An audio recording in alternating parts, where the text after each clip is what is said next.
think I've only dated alcoholics. I feel like I've done a lot of work the last couple of years. I took some time off dating, and it was like immediately the first. So out of the potpourri of humans, I picked the one that is an alcoholic. Ra-da-da-da! What's up? This is John with the Dr. John Delony Show, and why are we yelling? Sorry. If you were just driving down the road having a good morning and all of a sudden I start yelling, I'm sorry. I'm just in a great mood today, and there's this new energy drink called Kill Cliff. It's not new, and it's not an energy. It's like monster big tires on your truck energy. But I had some this morning, and my wife said, you probably shouldn't drink that anymore because already you're a lot. And if you add this to it, makes you a lot. And my kids suggest that just regular lot's enough. But I'm glad that you're with us on the world's greatest mental health and marriage and parenting show ever. We have a packed audience. We don't have a packed audience. We have a few people. It's good to see you, everybody out there. And if you want to be on the show, give us a buzz at 1-844-693-3291. And this is a special episode. It's a special Halloween episode, so hang with us. We're going to take a couple of calls, and we're going to do something really cool at the end of the show. All right, let's go to Marissa in Phoenix, Arizona, where it's the fall, but it's probably still 150 degrees. What's up, Marissa? Hey, Dr. John, how you doing? Good. How are you? I'm good. It is still really hot here, but I wore a jean jacket last night, and I made myself sweat just so I could feel like it was cooling down. I don't know. You showed them. Way to go. I did. I showed that thermostat. That's it. That's like a jean jacket is December, right? I mean, that's like late February or early February is the depth of winter in Arizona is a jean jacket. Is that right? Yeah, I mean, you're probably right. That's not wrong. Jeez Louise. All right. So it's good to talk to you. What's up? How can I help? Yeah, so I have a dating question, and I wrote down 3 kind of bullet point question things. Okay. So I thought maybe if it's okay, I could just read those. Absolutely. And then you could ask whatever follow-up questions you think are relevant. Yes, and just remember, the last time I dated was a quarter century ago. So I'll do my best. Is that cool? This is, yeah. I think that's a fair disclaimer. I am not. I wasn't good at it then, but hey, let's figure it out. We'll figure it out. Okay, go for it. Okay, so should I be concerned about dating someone in recovery related to alcohol? And what are some good boundaries that we can set up early on to protect both of our mental health? And then how can I be supportive of their journey? Excellent. Very cool. Great question. So tell me about this person.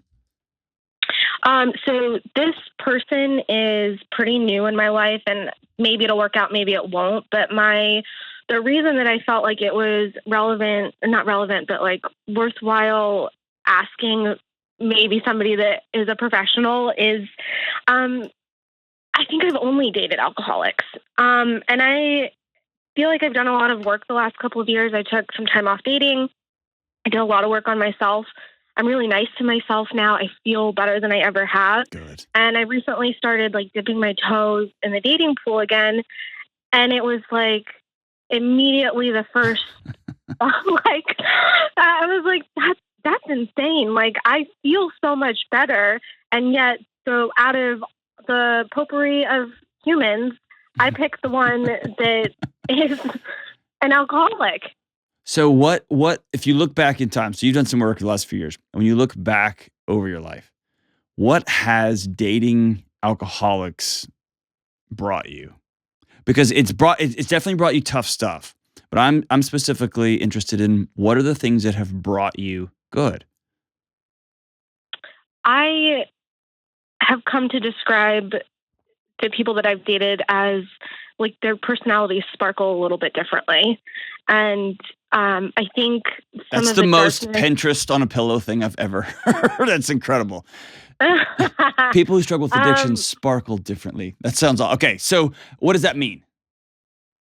I think, I haven't struggled with alcoholism or addiction in the traditional sense, but I think some of the darkness that comes with I guess the darkness that leads up to choosing that as a coping mechanism. I feel like I can relate to that, or you know what I mean? Like, they usually have a dark sense of humor. It's funny. They tend to be, maybe not the life of the party, but maybe also not the life of the party. You know what I mean? Like, they're very easy to be around. Hold on. They're not easy to be around. Their altered self is easy to be around. Yes. Does that make sense? And so often when you fall in love with somebody who's a chemical addict or struggling with addiction to chemicals, right, of drugs, alcohol, whatever, you fall in love with, there is a space between you and them. And there's comfort in that space. And I know what I'm saying sounds woo-woo, but I'm super serious. You are in love with the safety of not having to fully integrate with somebody else, so much so that you're willing to deal with the abuse, the not showing up, the lying, the financial infidelity, all the stuff, because I can be in love with somebody and be in a relationship with somebody and not actually have to be connected to that person because there's something between us. You see what I mean? I definitely think that resonates. So did that come from your mom or your dad? Where did the original hurt come from? Both, and then the subsequent step parents. I mean, it was, yeah. So you have a body that understands relationships hurt. And you also have a part of your brain that knows without relationships, we die. And so you found a helpful middle ground. I can be deeply in relationship with somebody, and then here's, I'm leading you somewhere.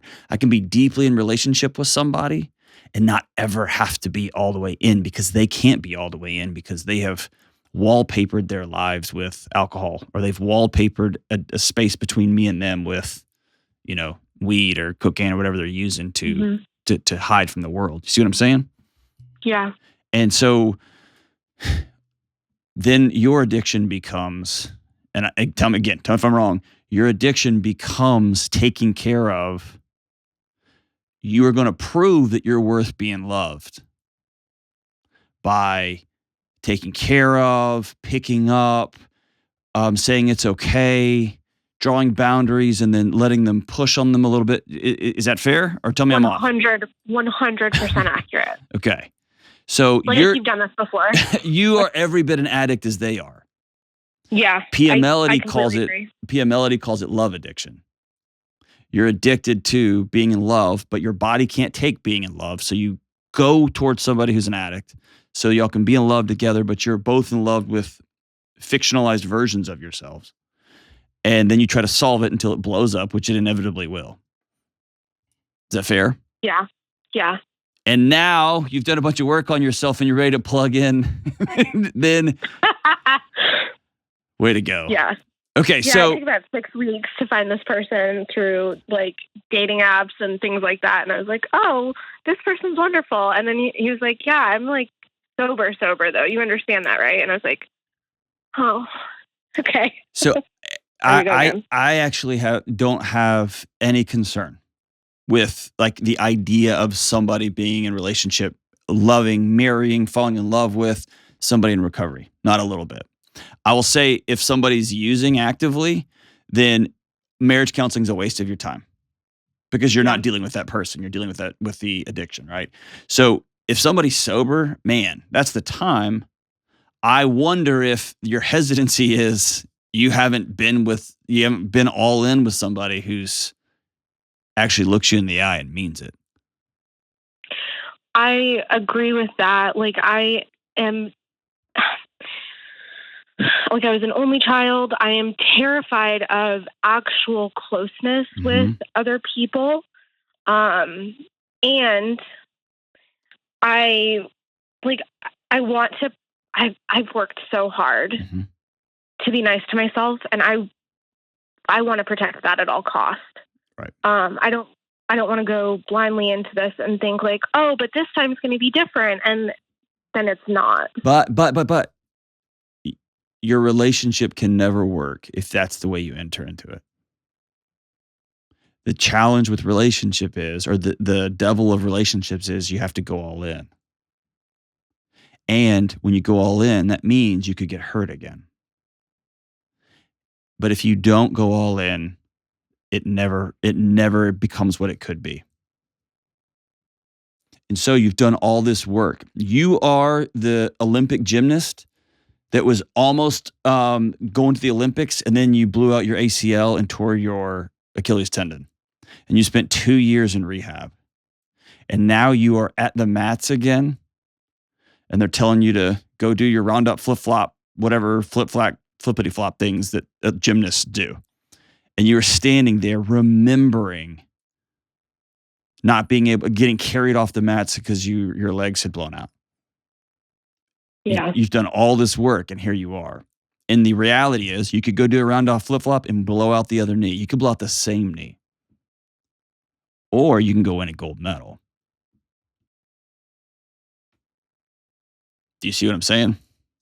Yeah, I completely agree. So if you enter into this relationship and you go for it, you're going to have to let him know, I am practicing being in relationship with somebody. And so I'm going to be awkward sometimes, and I'm going to be weird, and it's about me and it's not about you. That is your entry point into this. Because you can, what I think's cool about this is he'll have the same language as you. You were addicted to alcohol. I was addicted to rescuing people. And so I'm sober too. I can't heal you. I can't rescue you. I can't keep you sober. What I can be is the best girlfriend you've ever had in your life. Or that's not even true. I strike that from the record. I can be me, which I think is going to be the best girlfriend ever.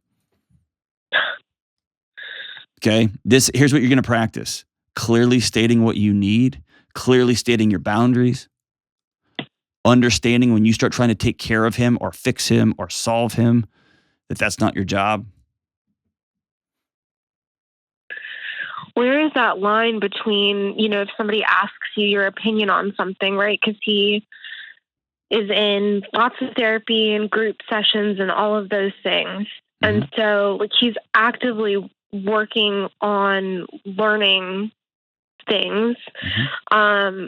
So when he asks me my opinion on stuff, where are some of those lines of this is me trying to fix you or tell you what you need to do for yourself versus if you get invited in, it's an invitation. Okay. When I see my wife walk through the kitchen in a certain way, and I think, oh gosh, she's in a bad mood, and I start looking around the house to try to solve that bad mood. Mm-hmm. What I have done is taken her autonomy away. I've taken her personality away. I've taken her strength away. And I have made it my mission to fix her because she's clearly broken. She's not operating efficiently right now. That's where I get myself into trouble. That's when I use the relationship. I use my wife to make me feel better about myself. The other side of it is when I see her walk through the kitchen, I can get up from my chair, put my phone down, and walk over and get in front of her as she's walking through and say, hey, you okay? And I let her answer. And she's like, no, I was just thinking about something else. Cool. I just saved myself and all of us a whole bunch of hassle because I was about to start trying to solve something that wasn't even a problem. Or she can say, yeah, I'm really struggling with, I miss my granddad who passed away last year. I miss this. I've got to have a hard conversation with one of my coaching clients. She can speak into it. So if you are invited to give your opinion, give your opinion. That doesn't have anything to do with him. That has to do with you not thinking your opinion's got validity to it. Okay. And it does. It never has before because your opinions were a waste of time because you're trying to keep addicts alive. And you're not doing that anymore. Now your opinion's worth being your opinion. And he might not like your opinion and he may say, I don't want to date because your opinions are stupid.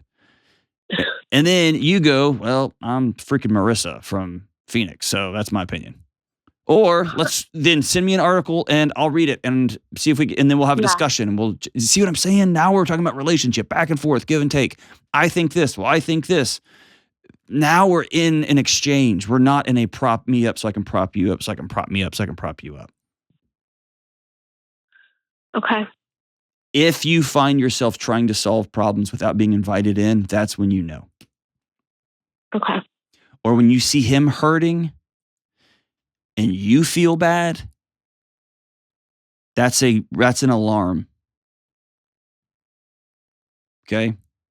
Because you're going to rush in and try to make him feel better. And that can't ever be your job. Okay. Does that make sense?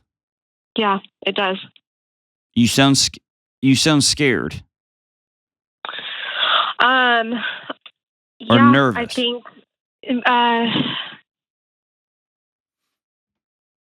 think I am nervous. I feel like I'm looking for the glaring red flags, and I can't find them. So I'm waiting for the other shoe to drop because nobody's perfect.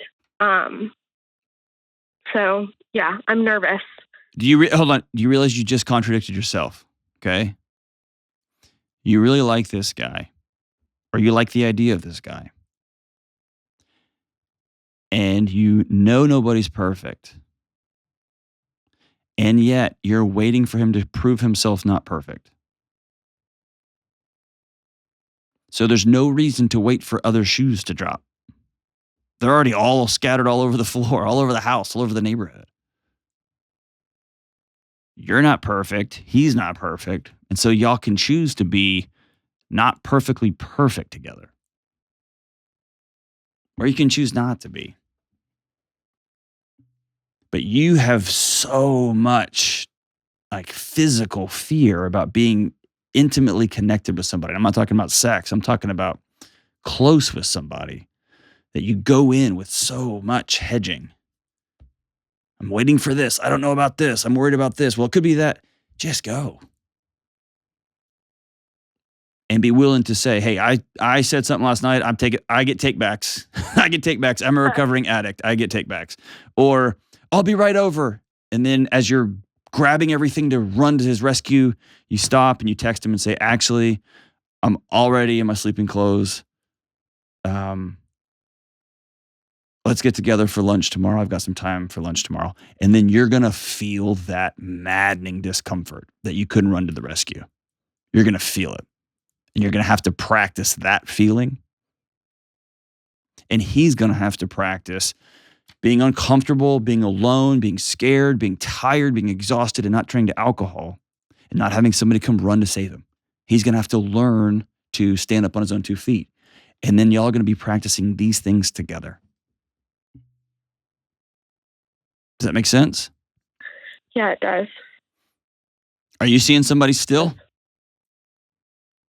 Am I still seeing him? Is that what you're asking? No, I know you're still seeing him. Gross. I can hear it on you. Like, what about oh God. What about you? What about a counselor? You still talking to somebody? On and off, but I haven't in a couple of months. Okay, cool. So do you have a date planned? Yeah, he's like pretty predictable and reliable and chasing, but not in like a love bombing way. And I feel like a dog chasing her tail that like caught it, and I don't know what to do with it now. Do you not like him? I do like him. I just I was like, oh, I want somebody like this, right? And then you have like a few. I've never had like a long list of I've never had that, but like these are some of the qualities that I want in a human, in a partner. Mm-hmm. And then like they're like, oh, here I am, and I'm like, oh, what do I do with it now? Here's the I'll say this word over and over. I want you just to get this tattooed on your forearm. Okay, in the most basic way. Get like one of those arrows over it or underneath it. Okay, actually, don't do this. I grew up in a home where money was scary. Like the times my dad had to go to the grocery store knowing we didn't have any money, but he had 3 kids that had to eat. Okay, it was tough. And I my car I bought for $1,000, and I drove it for 6 years, and it was like a giant roller skate. It was so teeny, and it was going to break at any moment. And it was a Toyota, so it kept going and kept going. Money has always been, and then I went and got myself in 6 figures worth of debt. Like, money has always been a source of pain. And then my wife and I got radical. We paid off everything. I don't owe anybody anything anymore. And now I work at a job. Dave Ramsey's my boss. He pays me, takes care of us really well. And I'm having to practice not being terrified every month when bills come in. I'm having to practice spending money. Does that make sense? Yeah. Because it's terrifying for me, because my whole body says this all ends right now. And I don't think that's true. It could all end tomorrow. No question about it. And as my friend Todd says, I don't have a meteorite plan. Like, if that happens, if inflation goes to 500% and we're killing our neighbors for water, okay, I'll deal with that when that happens. That's probably not going to happen though. And so I'm going to practice. I'm going to pay for something, and I'm going to feel uncomfortable about it, and I'm going to feel that random weird guilt for no reason about it. And then I'm going to enjoy it. And so you are going to go on this date, and you're going to look him in the eye, and you're going to say, I'm a recovering addict too, so I'm practicing as well. So if I'm awkward or weird, it's about me. It's not about you. And you are all the things I put on my list, but I also have never I've never been with this list before. And so we're going to be figuring this out as we go. And you're going to keep no secrets. That way you can be as light as possible. You're not carrying a bunch of cinder blocks around with you. And then all of a sudden, this might work, or it might not. But we're just practicing. Because you're in recovery too. And let me tell you this, Marissa. I'm so proud of the work that you've done. I'm so proud of the honesty you have walking into this relationship. And I'm proud of the person you're going to become. He's lucky to have you. And if he chooses elsewhere, or you choose elsewhere, great. But if y'all get married, I get to come to the wedding. Okay, cool? Deal. We'll be right back. Hey, Delony here, and I've got a word from our sponsor from BetterHelp. I've been on the giving and receiving end of therapy for years. When I was spinning out like a decade ago with wild anxiety, I had a moment, that light bulb moment, that I knew I had to do something different. I knew I had to change something, probably a lot of somethings, right? But I found myself without the tools for taking the next step. And when you're facing problems or challenges in life, it's way too easy to get stuck in that anxious spiral of doom. I've been there. But when you learn how to stop that cycle and start taking ownership of your life, that's when you're free. And that's what therapy can help you do. It gives you the tools you need to do the problem solving in your own life. And that's why I love BetterHelp. BetterHelp is online therapy that offers video, phone, and even live chat sessions with your therapist. It's more affordable than in-person therapy. Plus, you can be matched with a therapist in under 48 hours. If you're ready to get the tools that you need to deal with the curveballs life's throwing at you, therapy can help. Visit betterhelp.com/Delony to get 10% off your first month. That's betterhelp.com/Delony. All right, we're back. Let's go to Bailey in Salt Lake City, Utah. What's up, Bailey? Hey, how are you? I am dancing on the ceiling, Lionel Richie style. What are you doing? Oh, I'm just hanging out. Hanging out, vampire style, Lost Boys style. So what's up? So, in the past year, I have gone through a season of some pretty heightened anxiety and a lot of feelings like that I hadn't ever really experienced before. And now I feel like I'm kind of coming out on the other side of that and coming through some of those things. And now I feel like I have anxiety about having anxiety. Like Yes. I'm like scared to You're go in it. back. Congratulations. You're official. What was the impetus behind the increased anxiety? What happened last year? Well, I was in my first year of law school. Bailey, lead with that. I started law school. You can just put a period at the end of that. It's like, oh, you're going to be anxious and depressed. And why? Like, good grief. How was it? It was good, and I really enjoyed it was a great year. I really enjoyed my experience, and I'm glad that I am through it for sure. But I think it definitely sparked just this heightened level of all those types of feelings that I had to deal with and I hadn't ever dealt with before. And now I'm scared when I start to feel like that a little bit. I feel like I'm scared to kind of go back to that place that I was in. Oh, excellent. Okay. So do you know my background with lawyers and law students? Just a little bit. Okay. I was a dean of students at a law school. Okay. And I spent 5 years. It was transformative for me. As a non-JD person, as someone who's not an attorney, I don't know that there's anybody else in the country that's got more respect for law students, law faculty members, and the attorney. I just think I love everything about it. And I also spent 5 years plus an additional 3 years studying lawyer mental health. And whoa, right? Yeah. You're like, yes. So I'm going to rattle things off the top of my head here, okay? And I'm going to make a note real quick because okay.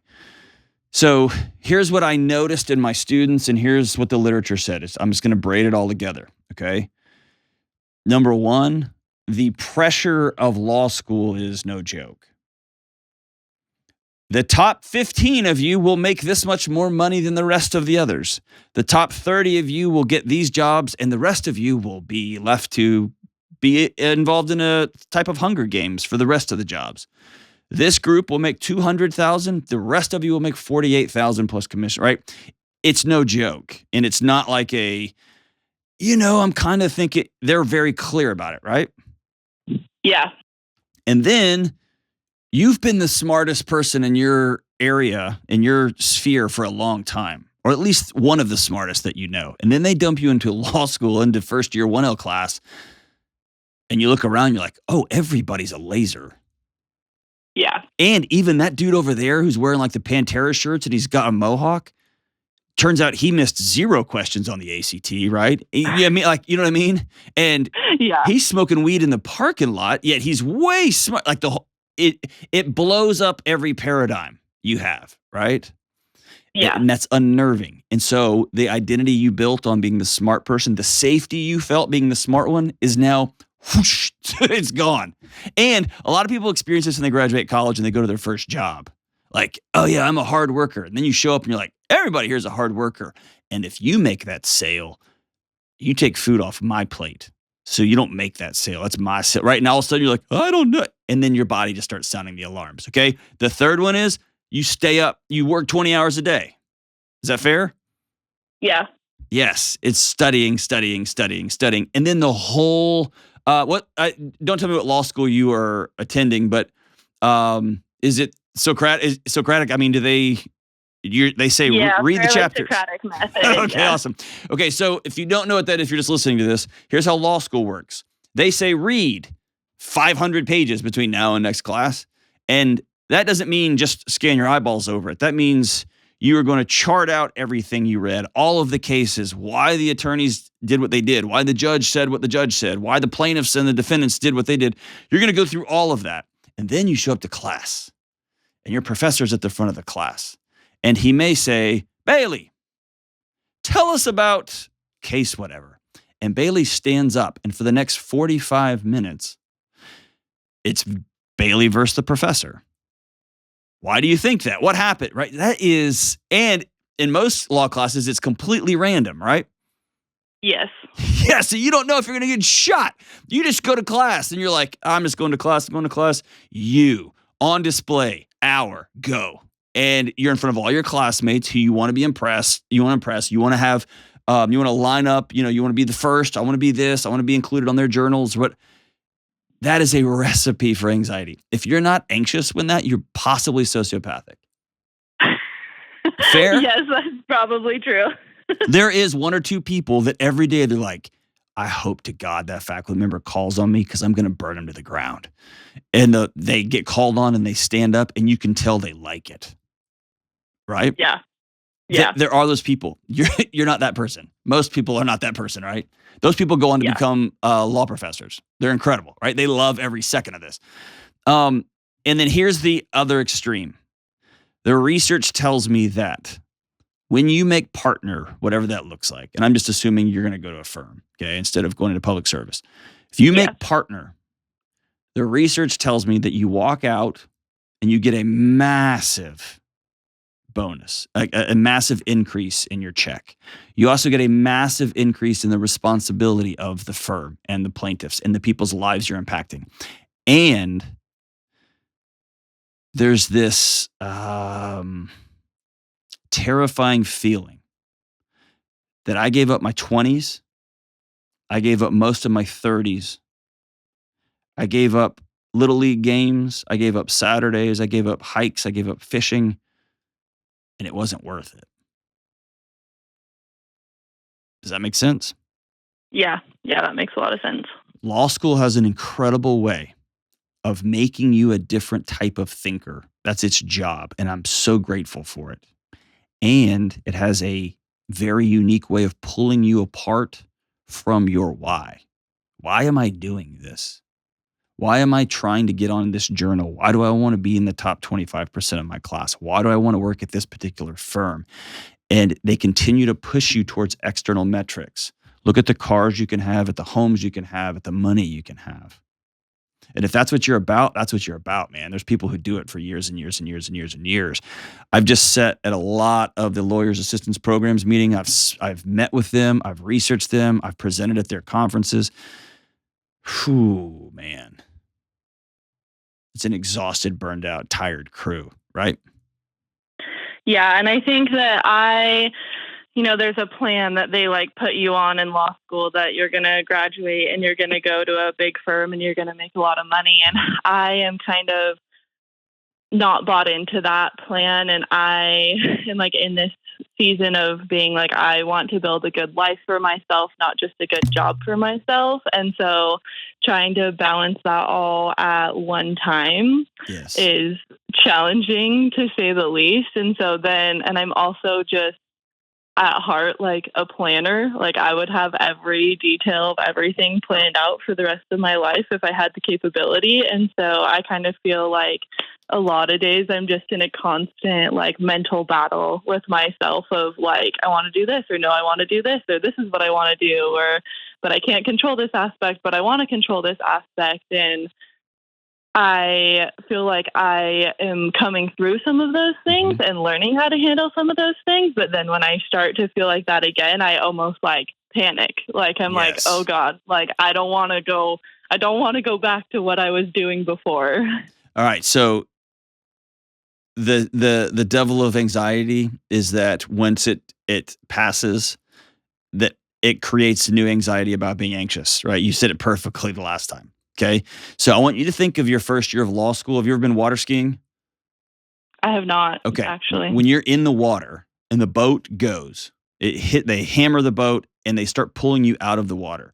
The first 100 yards or so, half of your body is underwater and half of you is above water. And it's like somebody spraying you in the face with a fire hose. Yeah. And then when you crest and get on top of the water, it turns into glass. So you just have to get through that initial, what is happening? And that's where a lot of people fall off. If you look at the number of people who just have hookups, the people who start drinking too much, people who put on a lot of weight, who quit exercising, it's that first year. It's trying to deal with that onslaught coming. So on the other side of this, you're on the other side of it. Now you're just waiting to be submerged and sprayed in the face again. That will come. It will come. Make no mistake. Walking around clenched up waiting for it, A, won't make it hurt any less when it gets you, and B, it's just going to ruin the days that you're not getting sprayed in the face. Yeah. Does that make sense? So here's the simple word, awareness. When you start to tense up thinking about being anxious in the future, smile, take a huge deep breath and hold it for 3 to 5 seconds, relax, breathe it out, and consciously pull your shoulders down as far as they will go. And say, okay, it's going to come some point, not today. And then the next day, not today. And what you'll do over time is you will teach your amygdala, you will teach your brain that you are driving. And it will know, okay, this is harrowing, this is scary, this is stressful, but she's in control. We don't have to go to fight or flight. Does that make sense? Yeah. We're that makes slowly going to take care of our brain. And listen, I'm always like, okay, sure. When a 1L tells me, I'm going to do this and then this, and when I'm 33, I'm going to do this, I always just like, oh man, I'm going to hand you my card. And when this supernovas, which it will, give me a call, right? Your obsession with planning is an anxiety response. It's fake control. It's pretend. And you think you've wrapped the world up in your fancy planner and your apps. You haven't. It just is a way to neutralize the anxiety. And so we're going to make a plan for today. We're going to make a plan for this semester, and we're going to hold it loosely. We're going to follow that plan to a T until that plan turns left, and we're going to go left. And then we're going to make a new plan.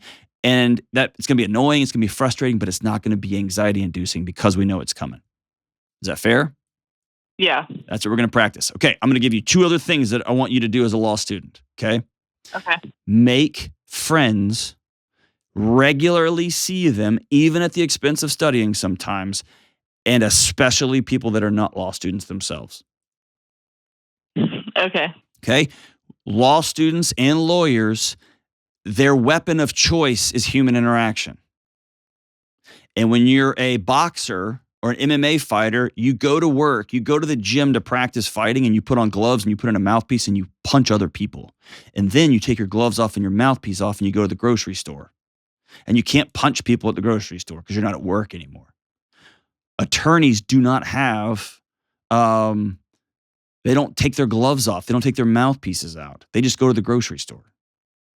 And you are learning skills because this is your job to defend the people who have no voice. You know how to eviscerate somebody, how to take somebody apart. And because have you already been accused at the kitchen table or Thanksgiving dinner? They're like, all right, that's enough. Yeah, my mom tells me I'm lawyering her. Yeah, sometimes. you know why? Because you are. You're like a kid that just got a Nerf gun and you're shooting everybody with it. It's fun, but only for you. And here's what happens. Your circle gets smaller and smaller because people don't want to hang out with you as much anymore because all you talk about is this and this. And can you believe this? And have you read the whole thing on your Apple iPhone, the whole section? You know what they actually take? You're that person. And then you only end up hanging out with other attorneys. And everyone's exhausted and everyone's trying to one up the other one. And so then you start meeting at bars. And then now we're down the road. See what I'm saying? So and I think that group of friends, I have a good group of friends at school, but that breeds just a lot of the anxiety and stuff too. Like, it's great to talk to other people about the experience, but I also fully believe that law school is a very individual experience for every person. And so sometimes hearing about everybody else's is just like, oh God. Yeah. And if you're like, well, I didn't think that class was that hard, then they look at you like, oh, you're one of them. And if you say, oh, that class was so hard, they're like, I've got her nailed to the wall, right? You have to have community in law school, period. Attorneys have to have community at their firm, in their local bar associations. You got to do that. And also, you've got to have friends that are not in that world, that are just talking about their pets and lawn care and things like that. You've got to have other people.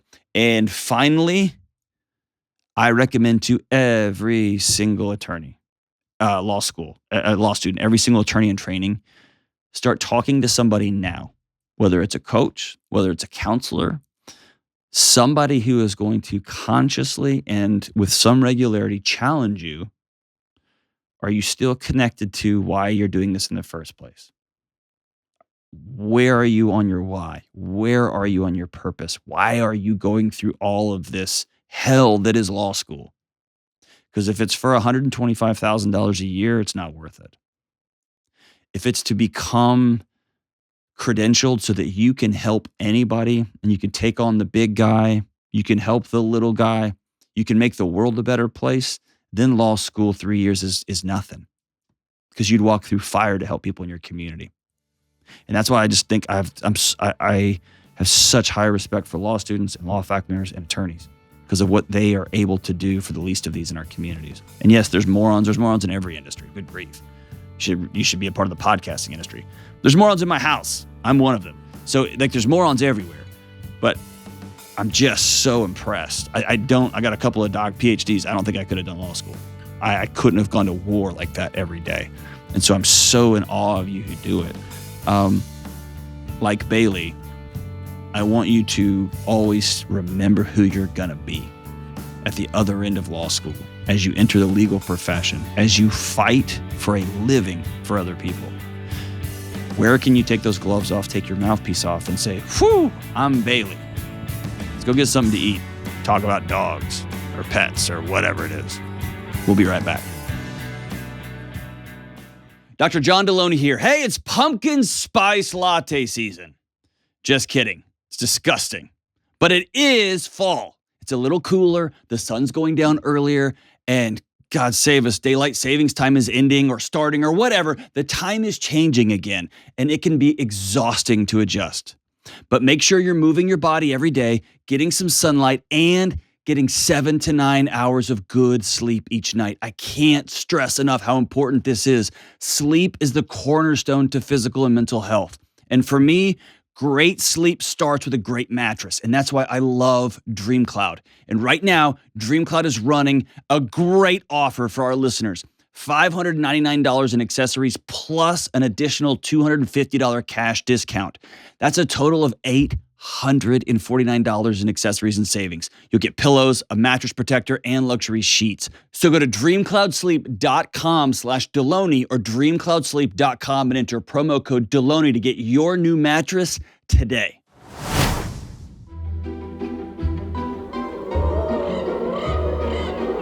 What is up? We're back. And if you ever wonder what it looks like to lose control of your professional life, I'm wearing a Dracula cape. I feel like Justin Bieber with this collar popped this high. And everyone in the booth is... This looks... Some of y'all look scary, man. Like I look over and it just looks terrifying. This is a Halloween episode. Is this coming out on Halloween? Yes, this comes out on Monday, October 31st. If you had just gone, "Gah, gah," that would have been incredible. So it is Halloween today, so happy Halloween, everybody. So we want to take a minute and talk about the psychology of horror movies, scary movies, being scared, because there's some actual real data around it, some actual real psychology around it. And just so happened, we've been planning this for several weeks, and it just so happened that one of my favorite writers and podcasters, name's Dr. Peter Attia, Attia. He has the Drive podcast, phenomenal. It's a very, very, very deep dive into how physiology works and longevity, but it's good, especially if you're a nerd. But he wrote an article this weekend. Him and Catherine Birkenbach wrote an article called "The Paradox of Horror," and so I'm gonna go through some of the stuff that they pull up here, and then talk about a few other ideas about what's in the literature, in the scientific literature, on why we love scaring ourselves. Real quick, Ben, Jen, everybody, what's your favorite scary movie of all time? I have to say probably Halloween, the original, but I'm a huge fan of the new movie Black Phone. I've got to see that. I've seen it 3 times, and it's just amazing. All right, I'll see it. All right, I'll check it out. You've been telling me to watch that. Okay, Ben, what do you think? I gotta say, Paranormal Activity, dude. Like the OG, the first one. That's on the very top of my list. Yeah, Jenna. Can I just say Nightmare Before Christmas, because I don't like to be scared. Well, it's a cartoon, but if that scares you, then teach your own. No, it doesn't scare me. That's why I like it. Or Edward Scissorhands. That one's pretty good too. Again, more of a love story, but it's cool. I don't scary. like the jump scares. If it's gonna make me pee my pants, I don't want to watch it. That's fair. So that's fair. Just you staring at me through the glass with that terrifying mask on. He's just a barnyard animal. He's just a llama? Yeah, I scare myself looking at the camera. I also don't do scary movies. Very good. Okay, so I think mine is, my wife tells me that, like, back in the day when I used to be a rebel rouser, my jaw would get a particular way before I got in a fight. And then I would start laughing. I would start cracking up. And the first time I saw Paranormal Activity, the original one, I went home and I was laying in my bed laughing. Like, I thought it was on. I could not shake that movie. That was terrifying. Blair Witch Project, when it first came out, there was all that hype around it. That was intense. It just kept ratcheting up. And then I have to admit, the first Scream 1, if you don't know, Scream 1, Drew Barrymore was at the front of, was the cast in this, by spoiler alert. Just hit the fast forward button if you don't want to hear it. But Drew Barrymore was the big star at the time. Huge, like, famous star, had a bunch of big movies out, and she was the first person on the poster, right? And then she's killed off in the first 5 or 6 minutes of the movie. And I remember just being in the theater looking at my buddy being like, what do you do? What happens now? I don't know what happens now. And then the whole movie was just an unwinding of, they kept thinking, like, they kept leaning towards, this is who the person is, this is who the person is. And it never was. Dude, it was awesome. And then the ending I didn't see coming. It was a phenomenal movie. I just remember leaving it going, whoa, it was terrifying. Silence of the Lambs, all those movies are terrifying. All right. So here's the question that's posed by Dr. Attia and Dr. Birkenbach. Are there any other species on Earth that deliberately scare ourselves? Do squirrels cross the road and sit in the middle to see how long they can wait? I always wonder that. Or do deer run up to wolves and, like, scare them and then try to sprint away to see if they can make it? Probably not.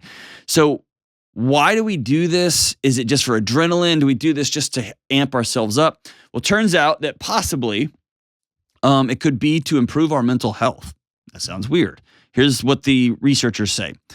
This is from a study, a meta-analysis, Colton Scribner and Kara Christensen. Note that individuals with high anxiety report greater enjoyment of horror than their less anxious peers, suggesting that engagement with horror media results in outcomes, namely reduction in anxiety symptoms that tend to reinforce this engagement in anxious individuals. Sounds weird. If I go scare myself, it can make me a little less anxious. So we know that the only way through anxiety, to heal it, is to go right through the middle of it.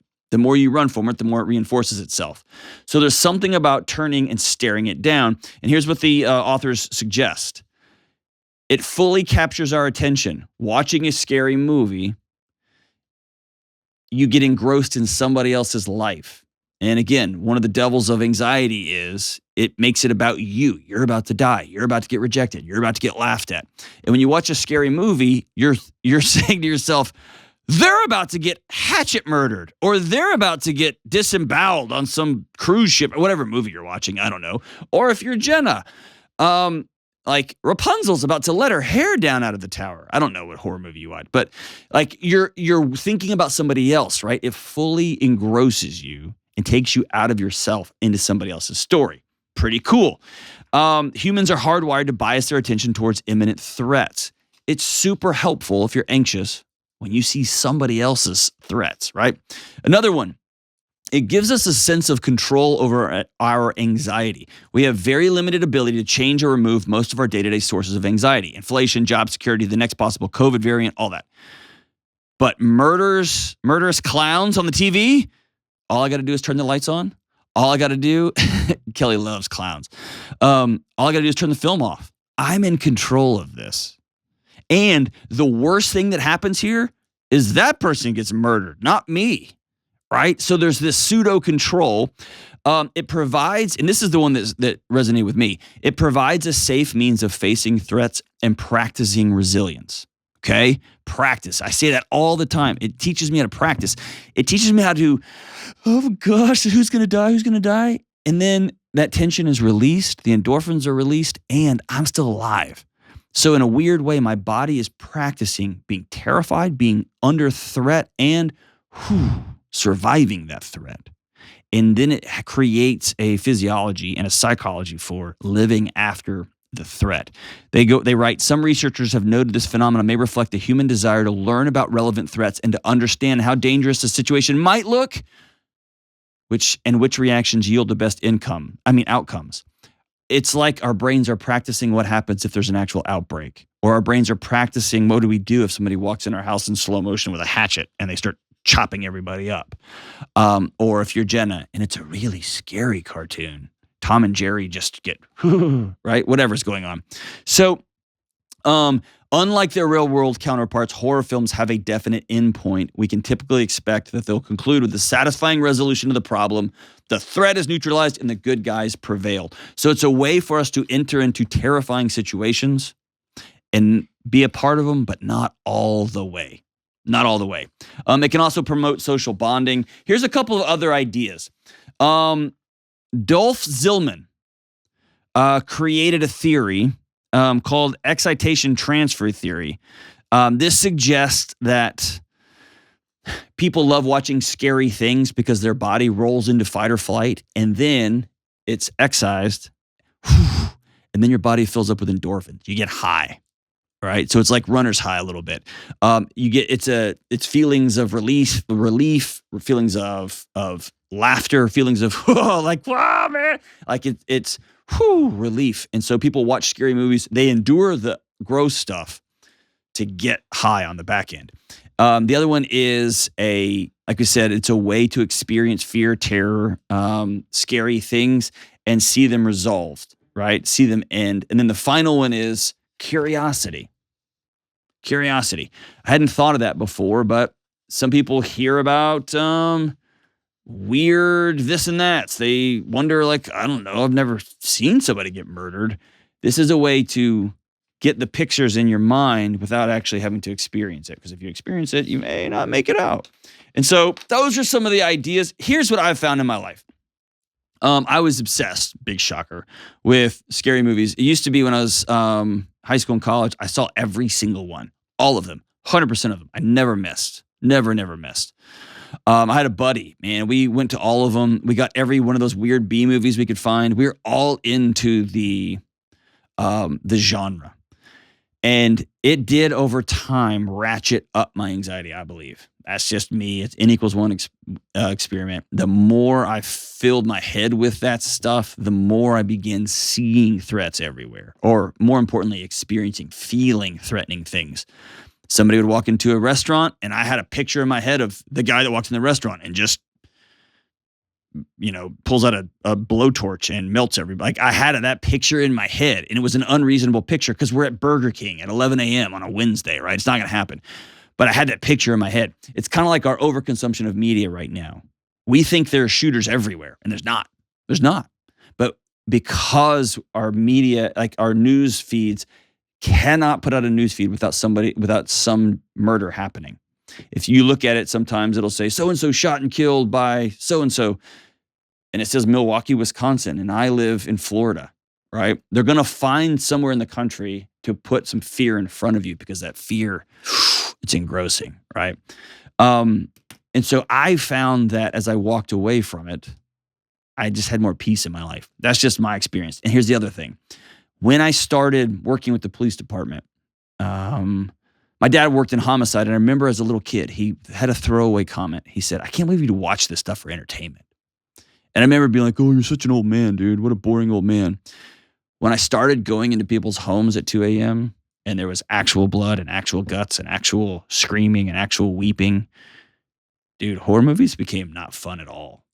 Like I haven't watched one in years because I started seeing this stuff for real. And I started sitting with people for real. And so in my life, I don't need it. I miss the old scary movies. I am going to watch Black Phone just because Kelly said it's such a great movie. But once I started getting involved in the messy lives of my neighbors and community members and family members, friends, man, I didn't need any more. I didn't need any more scary. I didn't need more horror, any more whatever. No judgment on anybody who does, man. Because I've been there. I love them. But once I started actively putting both feet into my community, I got plenty of scary moments and hard moments and tense moments, right? And the world's a tense and scary place right now. So let's follow Jenna's. Yeah, let's just watch some happy stuff. All right, we'll be right back. It seems so easy, but most of us way undervalue real, genuine relationships. Our friendships, our marriages. We don't know what we're doing, and instead of diving into the mess, we accept shallowness and distraction, and we wallpaper over our loneliness. So let me say this boldly. You cannot be well alone. You've got to get connected to real life people and have deep, powerful relationships. I'm talking about relationships where you can be honest, where you can open up, where you can share hard things, and you each know that you'll still show up for each other.